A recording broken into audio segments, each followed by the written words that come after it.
So 2018, a lead comes in looking at properties in Venice. There wasn't an inquiry made. It just showed that, he came on our website, looked at a few homes.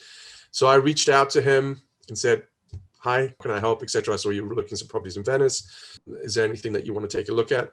He was interested in moving, getting a place in Venice, but I should follow up with him 2 weeks later. Now, a lot of times when I hear that, I know that chances are I might never hear from them again. But 2 weeks later, I did catch up with him. And at that stage, he actually said that there were two homes he wanted to take a look at in Venice. He wanted to have a home in LA, if he wanted to go away with his wife on the weekend or his family, again, somewhere where he didn't have to use his car. That was his main reason. He wanted to be able to walk out of his house and have shops and the ocean and everything there by him. He wanted to see two properties, so I scheduled to see both of those. The first one he kind of liked, wasn't that interested, and then the second one he really liked. And so he then brought his girlfriend in to see it, I think a few days later, and at that stage she liked it as well. So we put in an offer. And then a few days later, he called me up and goes, listen, I want to take the offer off that property. My heart kind of sinks a little bit going, oh, great. How much was it? Here we go. I think it was for just under 3 million. And he said, but actually, there's another property that there was an open house on that I found that I am actually interested in. And I want to put an offer in that one. So I'm like, okay, all right, so not too bad. But what I found out is that this was a lot where two homes were built on it. Basically, they're separate single family homes, but they're both on the one lot, and he wanted to buy both of them. So they'd just been newly built. I think Alan Zagut was the architect. I mean, if you look at the pictures, they're extremely unique. And so one was on the market for just over 3, and the other one was on the market for just over 2. So we put an offer on those, and a month and a half later, we purchased those. So I was like, wow, I think at the time, combined, it's one of the biggest deals that I'd done.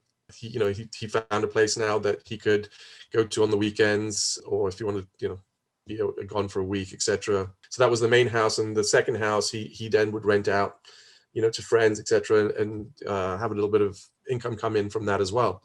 And so last year around summertime, we spoke again, and he said, "Listen, I don't want to be in Westlake anymore. My kids have grown up. I was there because my daughter's still going to Westlake High. After that, it doesn't really make sense for me to be in Westlake. I want to be somewhere more interesting." And so we started looking at some homes in Beverly Hills. So he said he was looking up to 13, 14 million. There was one home we saw that he really liked, but basically he didn't want to move until his daughter was done with high school, which was going to be this summer.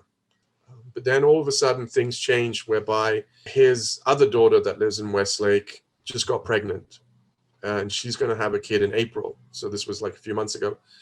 And so now his whole ideology changed. The fact that he was going to be a grandparent, his daughter was going to be staying in Westlake. He wanted to be close, but he then still, wanted to have a home that he could go to. Originally, he was thinking he was selling his Westlake home and moving completely to Beverly Hills. He was going to sell the two properties in Venice anyway. But then to be close to his daughter, Malibu came up. There was only 2 properties in Malibu that came up at that time once he made the decision to move to Malibu. We scheduled a day to see both of those. We saw one, but that one already had an offer on it, which most likely was going to be accepted. And then we saw the other one, which was Matthew Perry's home. He really liked the home. And a few days later, we were talking. He said, well, let's put in an offer on the home. At that stage, the home was still at 14 million. And so we put in an offer at around 12.5. The agent said, well, that's pretty low. I don't think, my client's going to work for it. But a day later, the agent then called me back going, actually, my client's decided to go down to 13. So I told this to my client. He said, yeah, let's put in an offer at 13 million. But let's go and see it again. But the day we saw it again, and this was the day after it went down to 13, somebody else saw it as well. And so now all of a sudden, 2 offers came in. So it was my clients and the other person's. And so we were in counters, and, he really wanted this home, but, we didn't know what was going to happen. So we actually, on the counters, we submitted an offer that was 100,000 over asking, not knowing if that was going to do it or not. And a day after that, the agent called me and said they accepted our offer. And it wasn't that offer was any stronger than the other one. He just felt that having met my client it seemed that my client, would A, be easier to work with, and B, would got a better vibe from him. So our offer was accepted.